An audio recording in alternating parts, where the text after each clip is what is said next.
in free play, there are no instructions, there's no right or wrong answer. You can't necessarily be good at whatever the activity is that you're doing, and you're connecting to whatever intrinsically is motivating you. I think one of the reasons we don't let ourselves play is because we think we need to be productive or efficient all the time. I think we're having a really hard time living together right now. If we can play together, we can live together.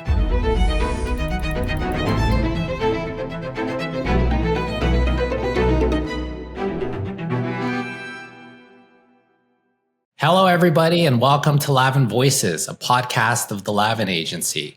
I'm your host, Charles Yao, and I'm Director of Speakers here at Lavin.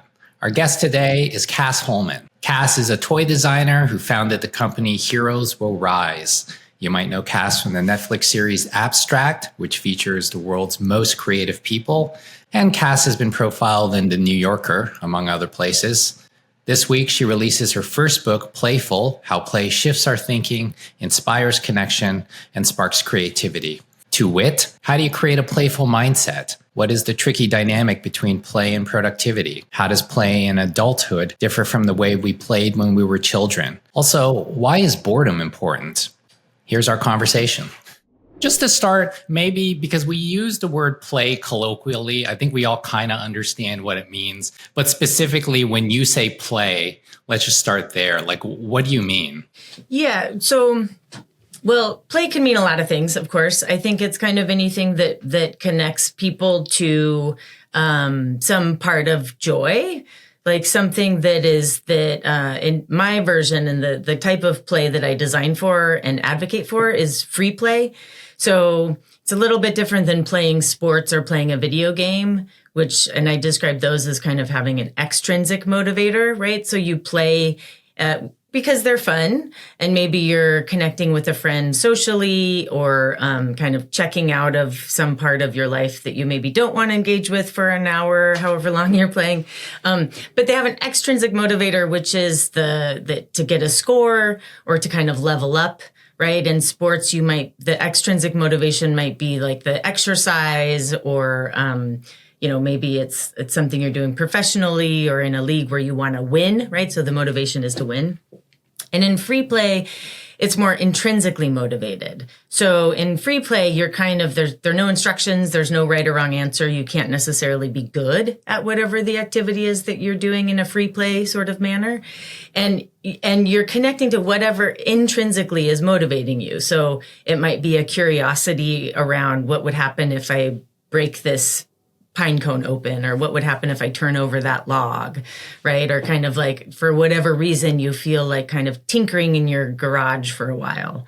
And so when we connect with our intrinsic motivation, we kind of like get in touch with like what our needs are and how we might fulfill them in a way that's not something that we seek outside of ourselves, but inside of ourselves. So I think free play in a way, and the kind of play that I am trying to like help people get back in touch with is that which kind of comes from inside of us, our own curiosities, our own interest, whether or not we're good at them. And we kind of get to kind of disconnect from anything that's coming from outside of us telling us like kind of how we should be or what we might need, and connect to like what we actually might want. Right. And just to be clear, the play that you mentioned of professional sports, there are values to that, and there's a value to doing that. There's socialization, there's exercise, this deeper level of free play. I mean, you're not a neuroscientist or a psychiatrist that I know, but like what's going on the kind of neurological, biological level that makes free play so important? Yeah, so we found in writing the book, actually, because I'm not a scientist, and I partnered with a science writer because I was finding really interesting science that I was kind of using through my work and using to kind of guide my work as it related to designing for children. And so when I wrote the book, I partnered with a science writer, Lydia Dinworth. And so we were able to really like delve deeper into some of the science through the years that related a little more to adults than children. And what we found was that a lot of the science that was done with rats, for the most part, the rats who were kind of given an enriched environment or kind of things to play with, their brains developed really differently, even the adult rats, than the younger ones, or sorry, than those who didn't, who weren't playing, right? And then even on top of that, in the kind of making the case for free play, the rats who were kind of given space to decide what type of play they were doing on their own, and kind of they had to kind of figure out how to open the box in order to get the treat. What we found was, or what the science found, and then what we found in connecting some of the dots between the science, was that they were more likely, they were stronger. They actually were physically stronger, as well as much more mentally capable, and they thrived. So when they were then put in difficult situations, the rats who had played did much better than the rats who kind of hadn't played. And they also collaborated in ways that the scientists didn't expect at all. So there were ways that we saw it both in rats, and then of course also in people. So there were some so those were the neuroscientists that were testing with rats, and then some psychologists did a number of studies with their college age students, and would put 50 students in a room where they played. They gave them some kind of fidget sorts of toys or some puzzles to do, and then gave them a hard problem. And then they had 50 students who they just kind of put in a room, and they were kind of sitting by themselves, and they were all given the same problem to solve. And the students who played first did 62 or 64%, scored that much higher than the other students on the problem solving tests, and solved the problems much faster and reported more satisfaction in the whole process than the students who hadn't played first. So even just a simple Rubik's Cube style puzzle, playing with that for 5 minutes before going into something that was challenging, put them in a playful state of mind, which made them much more adept at problem solving. Right. It seemed to unlock a bunch of stuff. And that was within the world of rats. But anecdotally, you could probably just go to any playground and follow the kids back to class and see that that's also well, yeah. The psychologists, those were university students who played with the puzzle and then were given the same problem as the students who weren't given a puzzle first before they were given the test. So there were a number of studies that have been done both in the neuroscience space and in the psychology space with both rats and people that showed that just the playful state of mind. So the psychologists who did that study with scientists, they thought of it as kind of putting people in a playful state made them more adept at going into something that would be challenging. So the kind of playful mindset made us kind of, just in general better at approaching a problem than not. Right. And as you alluded to, you're a toy designer, obviously, toys being for children. You wanted in this book to investigate the way play integrates into the life of adults, or frankly, the way it does not currently integrate into the life of adults. So when we look at play through the prism of childhood, we understand what it is. But what does play look like in adulthood? Because it's not just a replication of the way you played as a kid. Yeah, no. And that's something that's been interesting in the 20-something years that I've been designing for children, and presenting my work and talking about my work. I have heard so many accounts from adults saying hey, also Cass, what about us? When are you going to design something for us, right?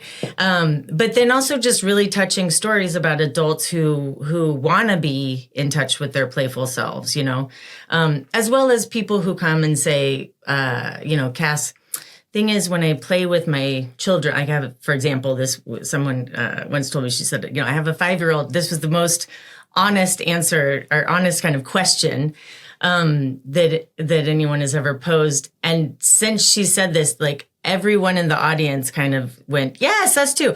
That she said this kind of confessional moment where she said, I have a 5-year-old, and I play with her, but it's really boring. I don't like playing with her, so I don't think I like playing anymore. And I said, well, no, that's don't expect yourself to play like a 5-year-old, right?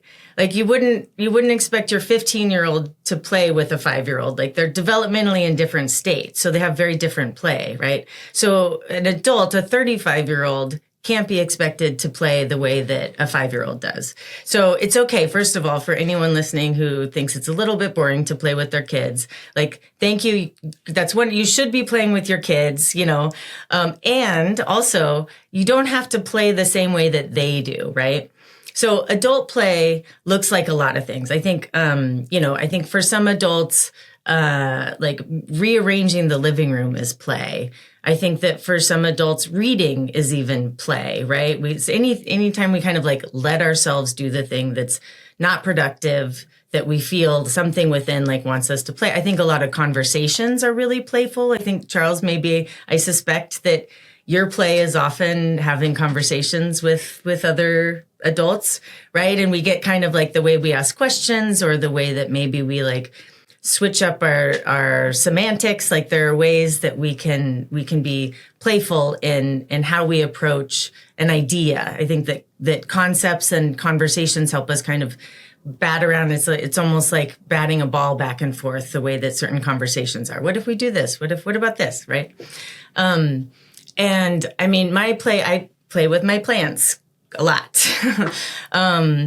And so I think adult play is much broader than we've thought of it, right? I think we think about sports, maybe going dancing for a lot of people, or going out to bars is play. It's something that kind of like takes us out of our normal daily lives, or the things that we think we have to do, right? And so in the book, I actually tried to redefine what we've previously understood as play types in the world of people who study early childhood and talk about play. We have these kind of defined, like a taxonomy of play types. And in writing the book, I found that because our play is different, we need a different set of play types. So in the book, I kind of propose these adult play types. One of which, and I could talk about them more, but one of which is misbehavior play. And kind of behavior play in general. But for adults, I think anytime we step out of being productive and kind of serious, I think that can feel like misbehaving. So I think for many adults, any play is kind of misbehavior play. Right. Right? Yeah. So I think we're at the early stages of understanding adult play in a way that just stepping out of adulthood can be playful. Right. Yeah. And in your book, you have a wonderful analogy of the difference between adult and kid play, being that when you're a kid, you drink milk to grow. And as an adult, you take calcium supplements to sustain. So it's about sustenance, right, which I thought was very beautiful. So we don't have to go through every taxonomical part of the types of play. So let's maybe just go through 2 or 3 so we can get really concrete, because talking about play can actually be kind of abstract. So maybe we can concretize it. So one type of play is mastery play. So what does that involve? Mastery play, and that's also a child play type. That's one that we kind of have in common. It just looks different for adults. Mastery play is when you're kind of playing in a way to improve, right? To get better at something.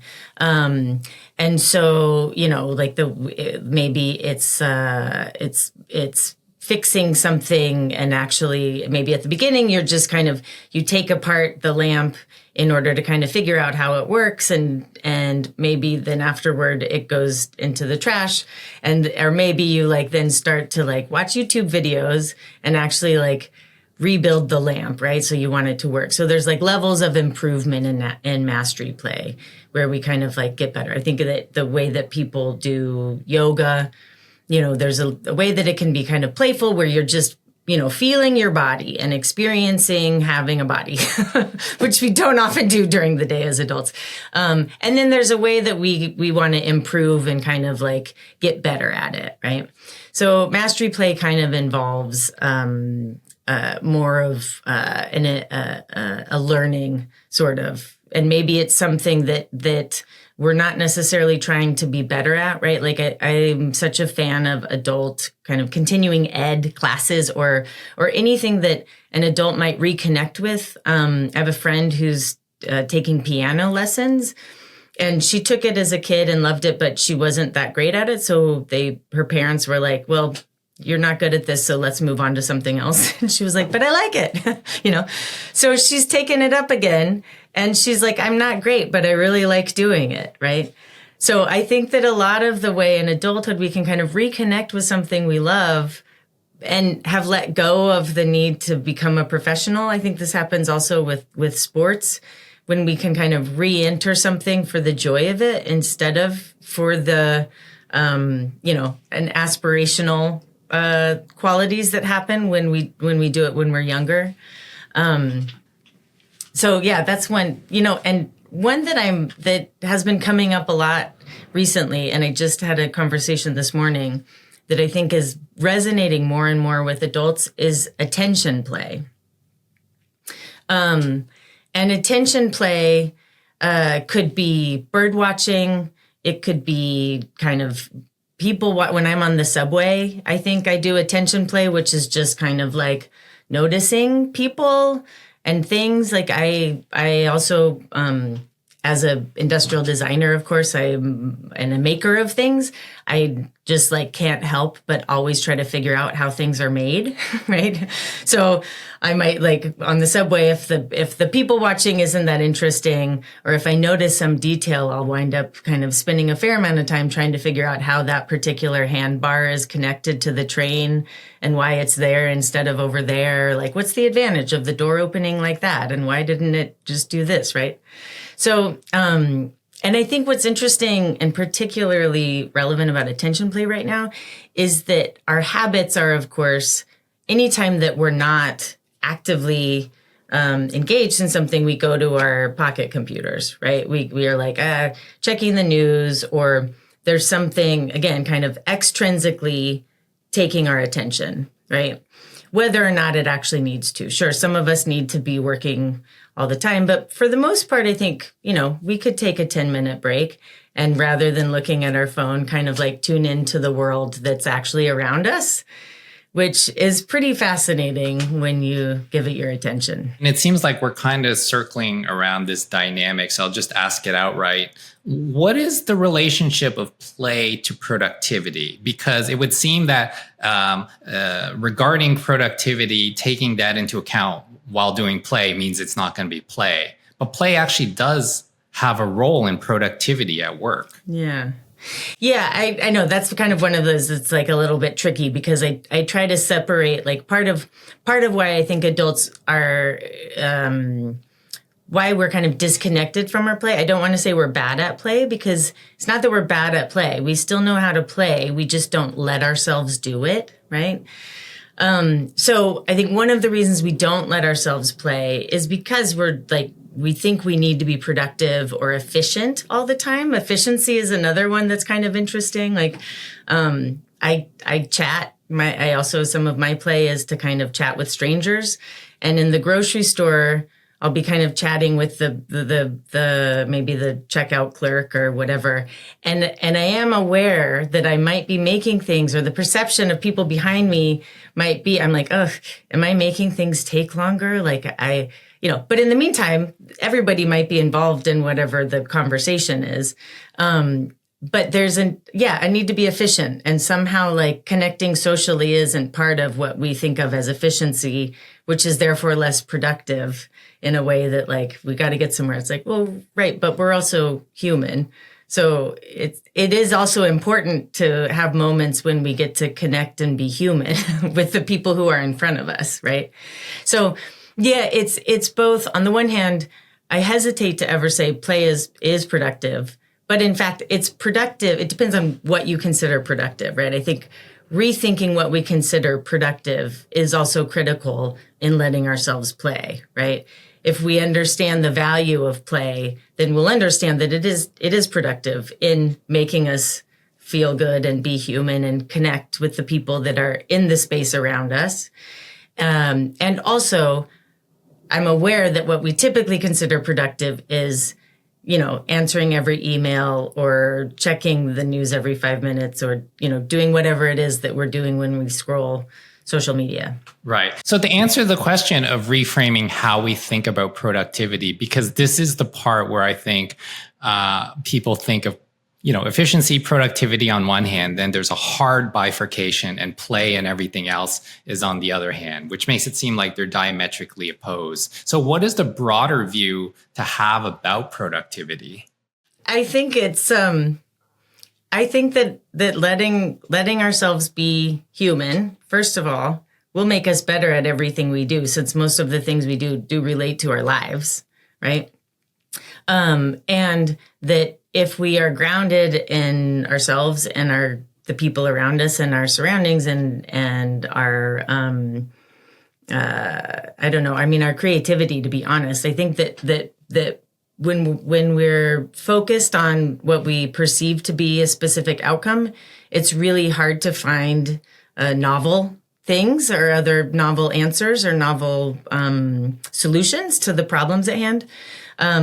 And what's nice about play is that it kind of it opens up kind of what the outcome might be, right? It makes us much more available to see opportunity and failure, and understand that in the process we could be finding all kinds of things that are also productive. But if we're kind of like single-mindedly trying to get to a specific outcome, or well, we found the answer, so let's just call it done and stop this dilly-dally, or like we're done with the brainstorm because we found an answer that works. And it's like, okay, and we had these other discoveries along the way that have potential. And if we kind of shut it down because we found this one thing, then we lose all of this other stuff that, could either be considered failure, or it's a little bit off the beaten path, or we just didn't even notice it because we kind of were just trying to get to a solution so we could call the meeting done and move on to the next thing, right? So again, it's like in the book, I talk about kind of reframing success. Is success that you find the solution right away and in the meeting, or is success that you find a novel solution, which might take a little bit longer and require a playful mindset so that you can hear that there are other possibilities in some of the opportunities that came up, and some of the ideas that feel a little bit less kind of clear or straightforward. And I know you do sort of team exercises at places like Nike, at Lego, at Google. So going down the path of let's get concrete about this, could you just take us through like one of the workshops to work within a corporate structure to kind of surface ideas to spark curiosity? Let's see. Lego is an interesting example. And when I work with the teams at Lego, and I've worked with both Lego Education, the Lego Products team, and the Lego Foundation, right? There's kind of 3 different organizations within that.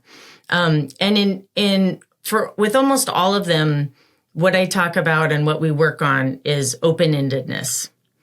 And this relates not just to children, but also to their design process and to some of the adult products that they're designing.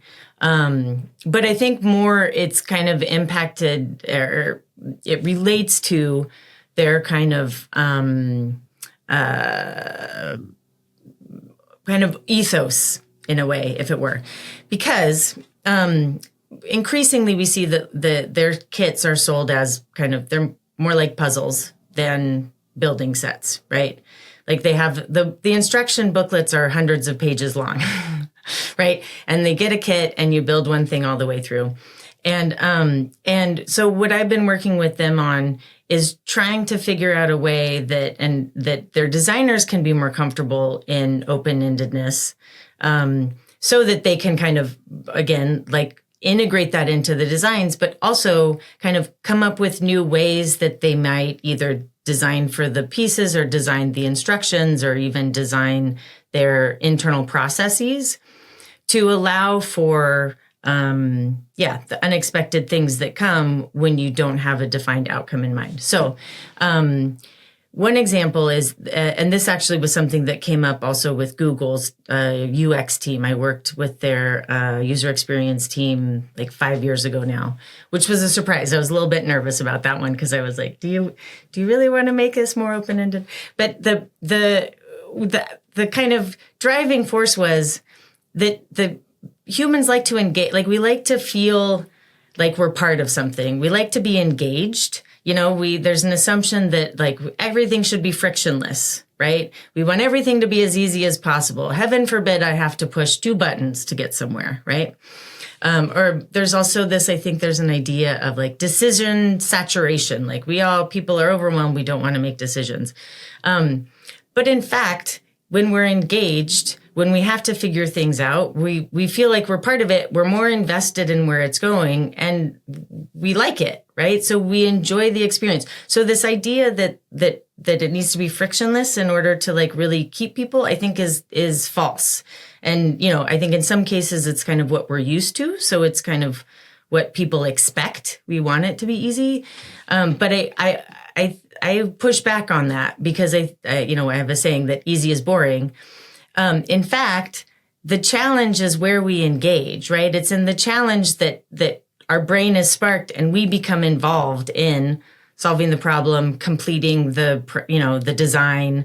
We know that there was the whole DIY movement was because, people love to make a thing that's theirs and we love personalization and customizing and all of that. But we also just love to remember that we're capable. So when there's 1 or 2 moments that we do have to either figure something out or make it our own, that's when people really like take it on as theirs and then have a continued an ongoing relationship with it because they've made it theirs and they feel trusted, right? So I think that in some ways, I almost think of it as like some design is a little bit like kind of condescending. Sometimes there'll be something and I'm like, well, that's condescending. You think I couldn't have done that myself? Or like, why didn't you let me do that part? Why did you do that for me? Like I also as a human like to be engaged in the things that I own, So I think there's a misconception that a challenge is a problem or that everything should be frictionless. I think in the friction is where I, the consumer, become engaged and make something my own. So, yeah, in the workshops, sometimes it's a little bit around understanding what that might look like for their individual products or processes. And in others, it's really just kind of trying to get the teams back in touch with their own play through open-ended kind of prompts and open-ended play where they have an experience where I'm not telling them exactly what to do. Like I give them enough constraints that they have something to kind of push against, but they are deciding what happens next and how to do it and bringing something of themselves to it. I think that's a big part of it is where does the person get to bring themselves into the process? Yeah, no, that's a good answer about play at work. Many years ago, I went to a famous tech company's headquarters, and there was a glassed-in room. And in this room was a beanbag chair and the newest Nintendo system. The room was totally empty. The room may literally have been called like the playroom or something, but you got the sense no one ever went in there. Everyone was just head down looking at their screen. And I get the sense that was their sort of overture toward play. Like, hey, we're a cool company. Look, we've set aside space and time for play. Didn't seem like anyone ever used it. So within a company, like how do you better integrate a sense of play, like you said, a play mindset using the structure of the office or team collaborations? Like how do you start to actually change the culture of a company? Yeah. One thing is that the leaders have to, and the blank room or the like, we have a slide. Like, I think that I've definitely over the years seen a lot of play washing, like the way that we see like greenwashing where it's like, this chair is recycled, it's like, well, it's kind of greenwashing, but you're still getting takeout every day, So there is like there's the kind of play washing where there's like these big gestures that play that don't change anything about the structure of the processes. So I would advise against that route. So I think one thing is that the hierarchies can be very not playful, right? One of the things that's important for people to feel like they can play or get in a playful mindset is to kind of feel safe, right? And by that, I know that sounds hokey, but what that means is if there's a hierarchy and whoever is running the meeting or the boss is saying like, that was a bad idea, let's move on, or like, come on, stay on point. People aren't going to be able to kind of throw out the weird ideas or be kind of playful, which is, what I argue like could be more innovative. If in fact there's a clear idea of like, what's a good idea or what's a bad idea. So I like to promote like the 10 minutes of every meeting is bad ideas, right? So, you might say, okay, now what are the worst ideas we can come up with? And that everybody in the room is invested in kind of brainstorming and trying to see how to make those work, right? I think that one of the things that gets in the way of kind of embracing failure as part of the process is the fear of it, right? And so if an idea belongs to everyone and everyone is trying to figure out how to make a bad idea work, then that team is also getting in the habit of kind of like all in playtesting something, right? So nobody owns it. So it's important, I think, that, and this is also something that kind of removes the hierarchy. Hierarchy can get in the way of playful and can definitely get in the way of innovation. I worked, when I was teaching at RISD, I ran a collaborative studio with Samsung and my students. And we spent the year, we were in Seoul for part of the year and at RISD in Rhode Island for part of the year with the Samsung designers. And it was so interesting when the designers were with us at RISD, they were animated and brainstorm and having wacky ideas. And at the time we were talking about the kind of future of entertainment, the future of family entertainment based on flat screens. And it was so lively and they seemed so creative and wonderful. And then when we went to Seoul and they were in the structures of their normal kind of hierarchical corporate structure, it was like night and day, and they deferred, and I could see them in the meetings kind of looking to whoever their boss was, who then looked at their boss, and it was true, like they weren't brainstorming to the idea, they were brainstorming to the boss, right? And until that boss, kind of gave them permission to play or to have the bad ideas or to have some weird ideas that they were all going to, bat around the room, it was impossible to get anywhere new, right? Because they were instead of brainstorming for the idea, they were brainstorming for the boss, brainstorming for what they thought the boss would like, and that boss was like, didn't know if it was a good idea until they saw their boss and so on and so forth. So it was really, really hard to be innovative within that kind of hierarchy. And so that was one thing where we kind of said, okay, so, boss at the top, how can you make these people, and he wanted to, he was like, I want them to feel more free in the ideation phase.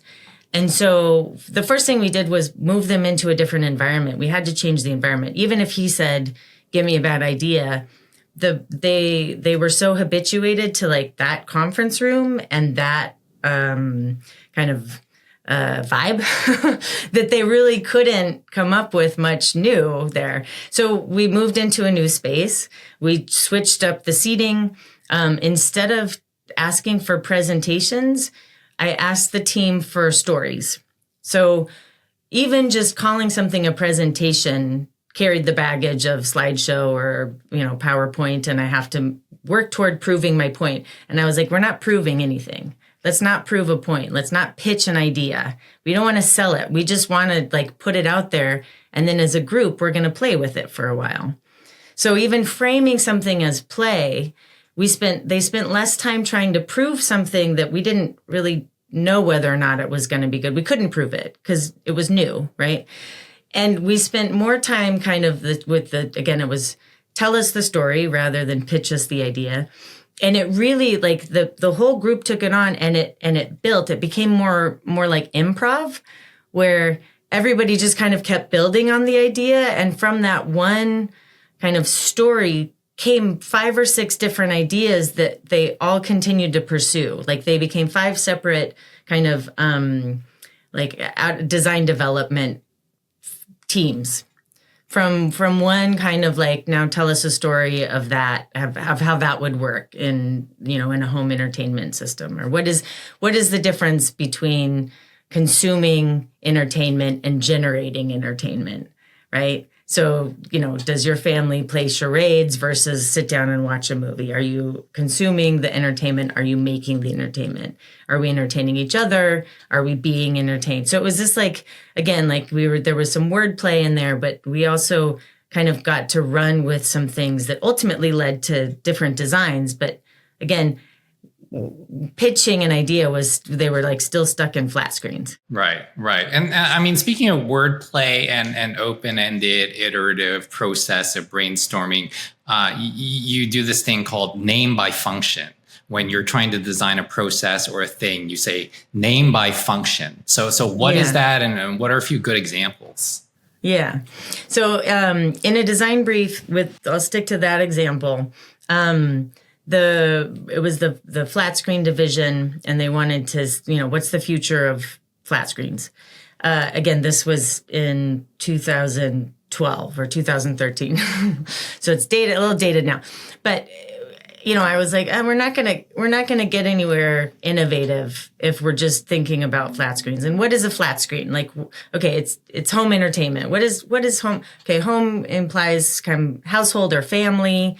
Okay, what is family entertainment? And then what is entertainment? Like, it's like joy, or is it relaxing, or is it, play? So we kind of unpacked, like, what are we actually getting at when we say, because if you say design a flat screen, again, you're stuck. But if you back out what the flat screen's function is the function of a flat screen, is it a status symbol in your home? Is it in the same way that, this is my glass of water?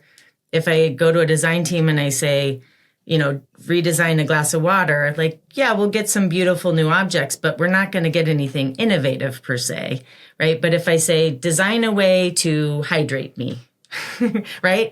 That's kind of name by function.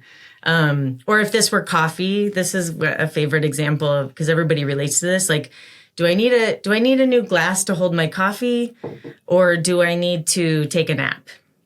Or, right? Like, do I need to have a shorter work day? Maybe the problem is I need a shorter work day, right? With all of our like really elaborately designed to go insulated coffee mugs, like that object would be so strange if you presented that as a design problem 100 years ago, because they would be like, why don't you just sit down and drink it from a mug?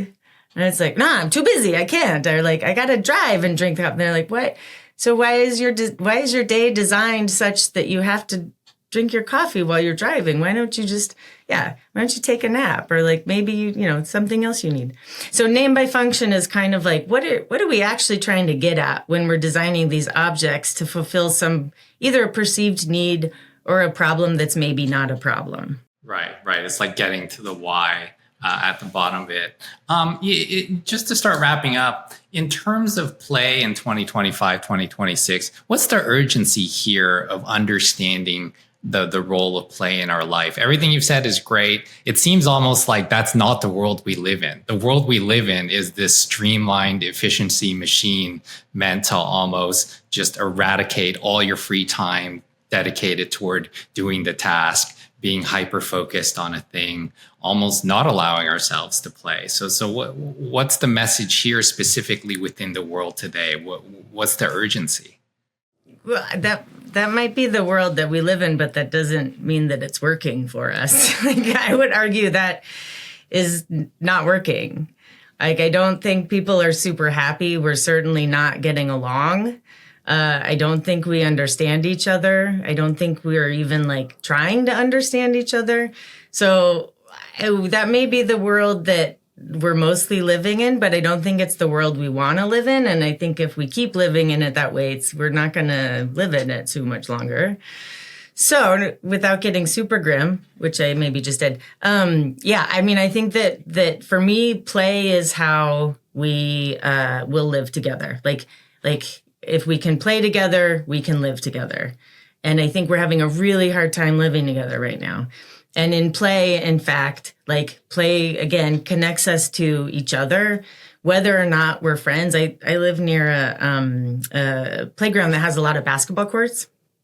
And there are adults there, mostly men, just like in it. They are yelling. It is big, loud, lots of people, very heated, and they all walk away happy. No, there's like, I've yet to see, I'm sure there are fights on occasion, but even when there are fights, like they still walk away. And it's mostly pickup games. It's like a New York City public park basketball court with 6 different courts. Like it's a big, and I find it so inspiring. I mean, even though it's like men yelling at each other isn't always, it's often terrifying. And they all walk away from it patting each other on the back, going to totally separate places, and maybe they knew each other before and maybe not.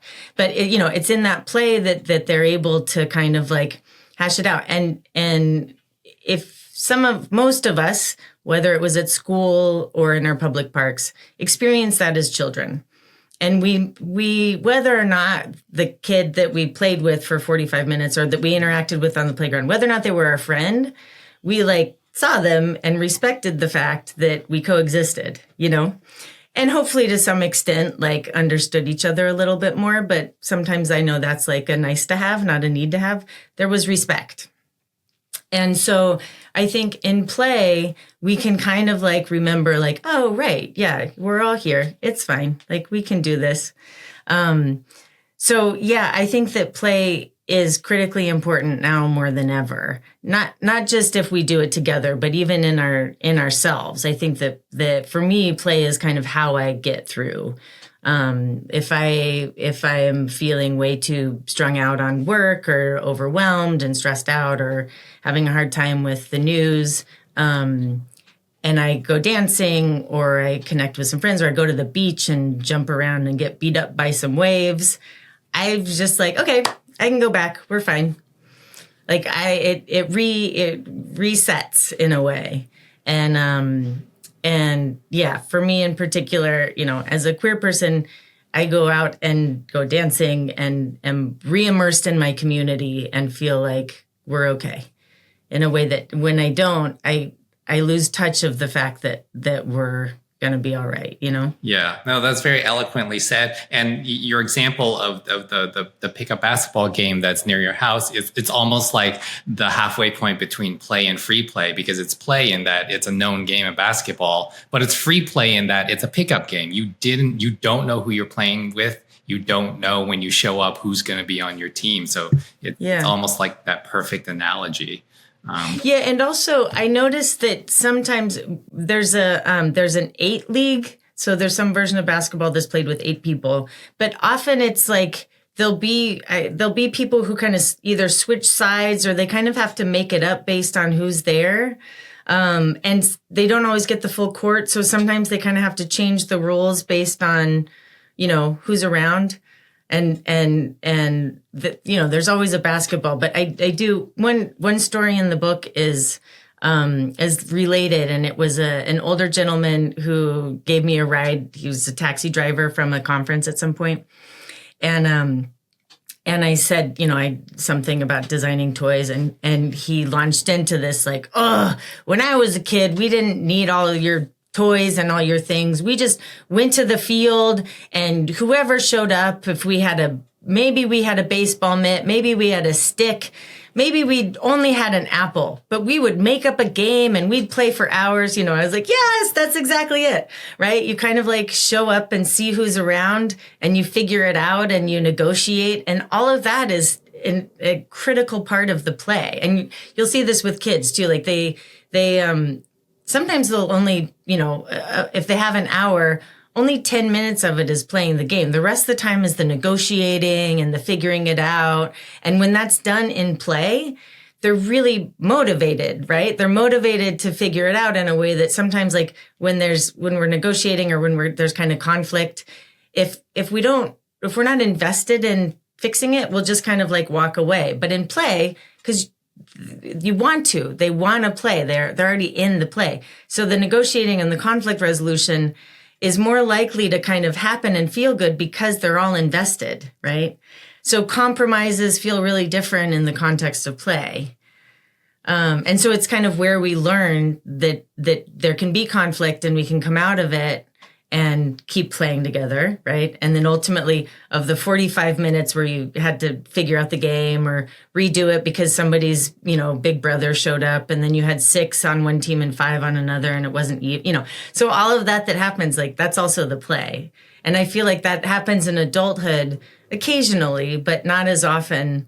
I think we're a little more habituated to kind of walking away when there's conflict. We're a little more conflict averse, but there's still nice lessons there. Yeah, and it's a great lesson because when things are unfolded under the umbrella of play, like you said, conflict resolution's a bit easier, negotiation's a bit easier. We're all in, so that's great. I was born in 1978, so the way that you described the way that kids get together mirrors exactly my childhood. There was a housing project next door. You'd go there in the morning. You don't know who was going to be there. You didn't know what would be on hand, but you figured it out.